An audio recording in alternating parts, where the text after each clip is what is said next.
बिहार के सबसे बड़ी राजनीतिक पार्टी विधानसभा में जिसके सबसे ज्यादा विधायक हों, जिसके पिता और माता दोनों मुख्यमंत्री रह चुके हों, वो अपने बेटे को मंत्री तक नहीं बना पाए।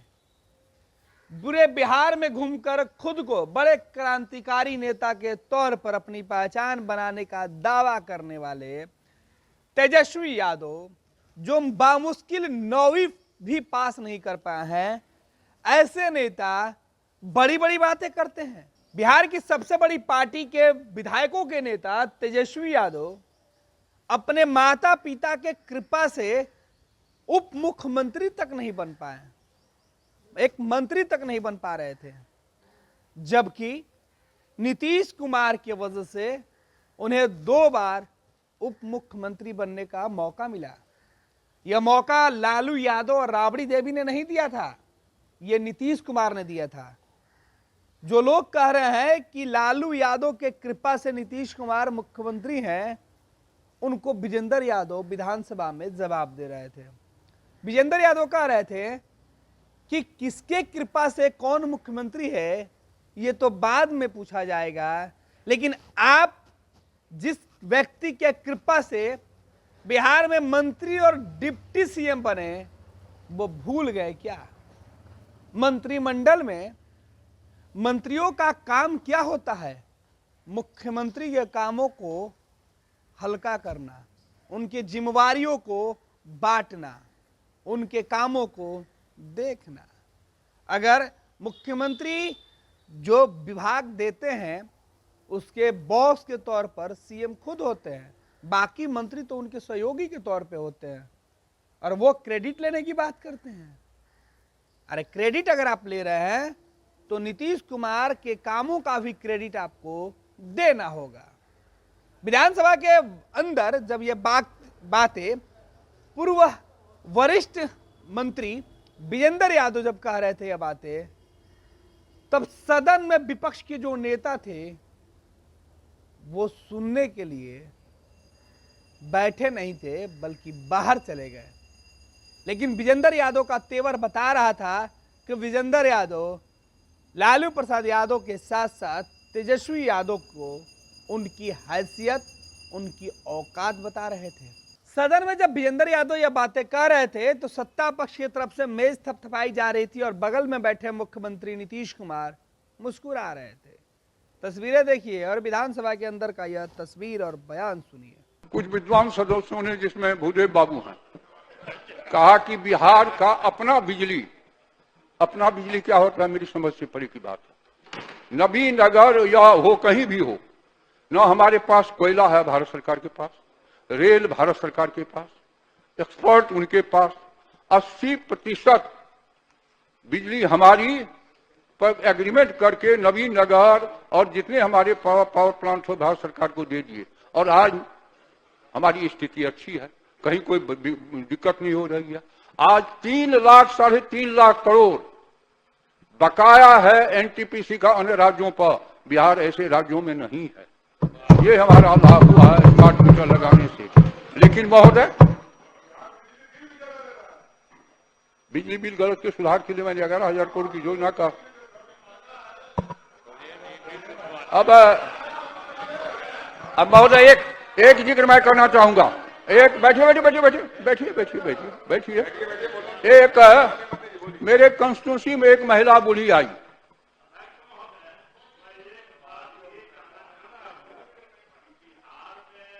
क्यों कहना चाहते हैं, बोलने दीजिए मंत्री जी को, बैठिए, बोलिए।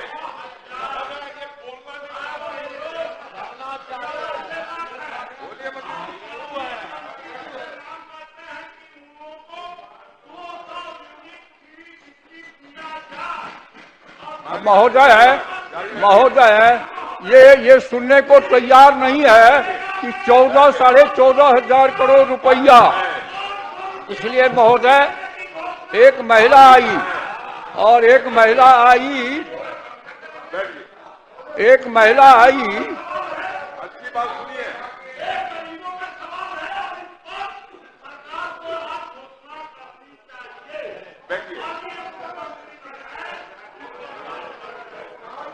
एक महिला आई महोदय, उसने कहा कि 2 बल्ब मेरा जलता है और 2000 का बिल आया।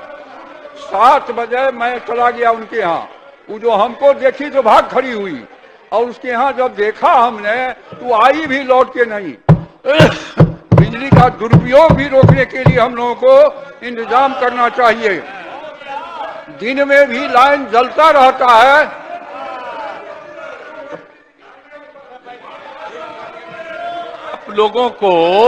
आप लोगों को निकल के जाना है। आप पहले से जानते नहीं थे। आपको तो हम शुरू से कह रहे हैं ना कि मुफ्त में नहीं दिया जाएगा। अब बहुत कम पैसे में देते हैं हम लोग, और इसीलिए देते हैं कि वो सुरक्षित रहे। कितना कम पैसा में देते हैं?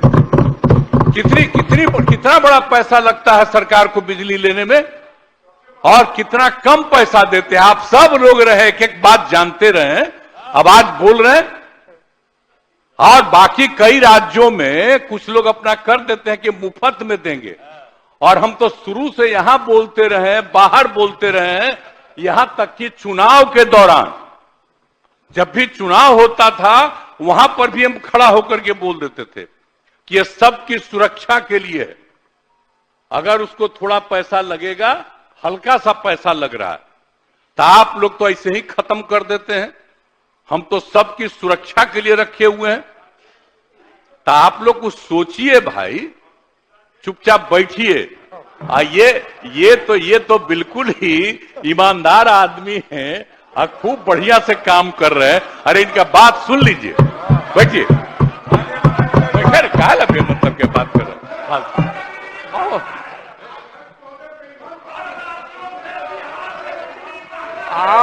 आप 1 मिनट सुन लीजिए। आप 1 मिनट सुन लीजिए। जरा अन्य राज्यों का महोदय बगल के राज्यों का बिल भी ये लोग देखे, और बिहार के कंज्यूमर को बिल भी देखे। अगर अन्य राज्यों से ज्यादा महंगा होगा तो हम निश्चित रूप से सस्ता करेंगे, और नहीं तो अनावश्यक कुछ बोलते रहना है, अनाप शनाप बोलते रहना है। जैसा मैंने कहा महोदय, 3 लाख करोड़ ड्यूज है। ये फ्री बिजली कब तक चलेगी? कहां से आएगा पैसा? पैसा कोई घास में फलता नहीं है।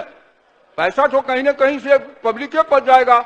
इसीलिए ये माननीय मुख्यमंत्री जी का शुरू से ये कॉन्सेप्ट रहा है कि फ्री बिजली के हम खिलाफ है। किसी चीज में फिर सस्ती बिजली, उन्होंने कहा भी, घोषणा भी किया था कि गरीब गुरबा, गांव गरीब सभी को मुफ्त फ्री बिजली नहीं, लेकिन उसके बिल में लिखा हुआ रहेगा कितना। मैंने जैसा कहा लगभग 14,000 करोड़ से अधिक, जी 14,000 करोड़ से अधिक हम लोग देते हैं उसमें सब्सिडी।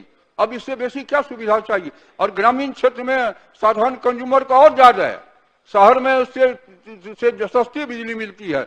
इसलिए महोदय, अब स्वाभाविक है, पार्टी है, अपनी अपनी विचारधारा है। आज से 10-15 दिन पहले महागठबंधन की सरकार थी तो 4 लाख नौकरी मिली तो उसका श्रेय ले रहे हैं, और बिजली में प्रॉफिट में कंपनी गई तो उसका श्रेय मुख्यमंत्री जी को नहीं है, उसका श्रेय उनको है।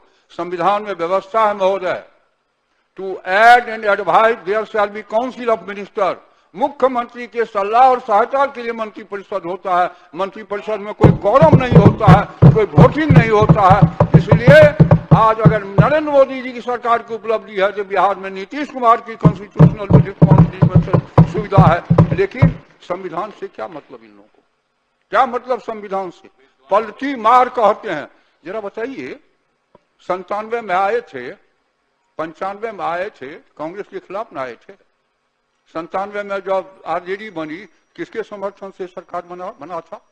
कांग्रेस। जो कांग्रेस इनके बाप को जेल में बंद किया, हम लोगों को भी जेल में बंद किया, उसके साथी कैसे चले गए? वैशाली में कहा था कि मेरी लाश, मैं घुटना टेक मुख्यमंत्री नहीं हूं, मेरे लाश पर बिहार का बंटवारा होगा। और जब कांग्रेस ने समर्थन दिया तो कैसे राबड़ी जी की सरकार को बचाने के लिए झारखंड के मामले में सहमति हो गई। तो बोलते कुछ है, आचरण कुछ है। आज राजनीति की विरासत यह है महोदय, बोली में और कर्म में महान अंतर वाले जो लोग हैं वही अपने को क्रांतिकारी मानते हैं। जो काम करता है परिणाम देता है उसकी चर्चा लोग नहीं करते। हमारे यहाँ मिथिला में कहावत है, और भैंस तो खौर खाया बकरी खाया चार। तो जो काम नहीं करे वो पूरा पूरा वातावरण परिवार। अब नीतीश जी के कृपा से ही 2 बार जो उप मुख्यमंत्री बना, आज बड़ा भारी नेता क्रांतिकारी हो गया। 9वां पास भी नहीं है, 9वां पास का कोई परीक्षा तो होता नहीं, लेकिन इनके कृपा से 2 बार उप मुख्यमंत्री बने। बाप की कृपा से नहीं, पिताजी की कृपा से नहीं, पिताजी की कृपा से जरूर पत्नी बनी, मां बनी उनको, लेकिन यहाँ क्रांतिकारी भाषण दे रहे हैं। तो अद्भुत चीज है, वचन कर्म में महान अंतर। आज देश की राजनीति की विरासत के लिए खतरनाक स्थिति है महोदय। दुनिया का सबसे बड़ा लोकतंत्र आचरणहीन नहीं चल सकता है।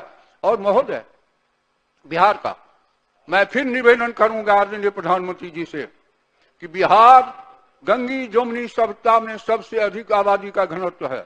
हिमालय की बेसिन में होने से 7 नदियां पेनेलियर रिवर है जो 12मासा नदी कहलाती है।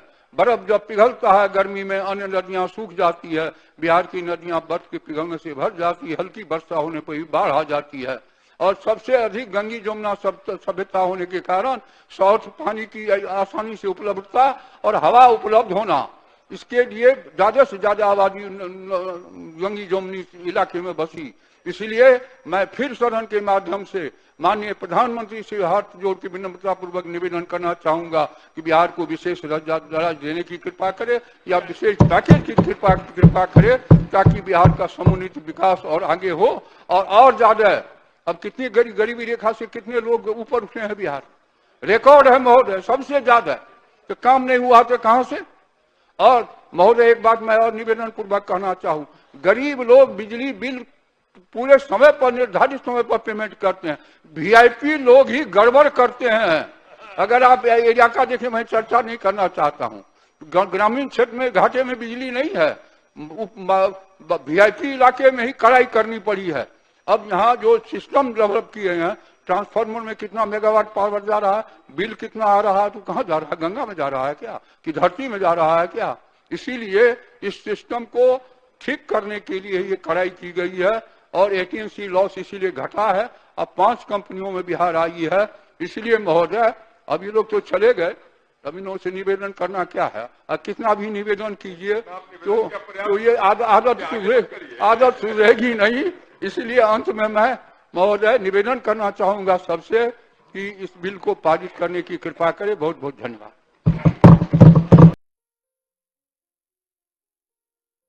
ये लो, मुंह मीठा करो, आज मैंने अपना जॉब छोड़ दिया, अब हम पूर्णिया वापस जाएंगे। जॉब छोड़ दिया है? मतलब ये घर कैसे चलेगा, हम करेंगे क्या, और माँ बाबूजी क्या बोलेंगे? इसलिए मैं एक और मिठाई का डब्बा लाया, अपने बिजनेस के लिए लोन अप्रूव हो गया। अरे लोन अप्रूव हो गया वो तो ठीक है, लेकिन पूर्णिया में हम रहेंगे कहाँ? अपना घर भी तो नहीं है वहाँ। इसलिए तो एक और मिठाई का डब्बा अलग से लाया हूं। हमने पूर्णिया में घर ले लिया है, पूर्णिया के ई होम्स पैनोरमा में। पूर्णिया में पैनोरमा ग्रुप लेकर आए हैं ई होम्स पैनोरमा, बड़ा घर, आलीशान जिंदगी और अत्याधुनिक सुविधाओं के संग। अरे अब क्यों मुंह मीठा करवा रही हो? क्योंकि हम घर वापसी जो कर रहे हैं। घर वापसी की खुशी पूर्णिया में ई होम्स पैनोरमा के संग। E Homes Panorama, luxurious lifestyle redefined.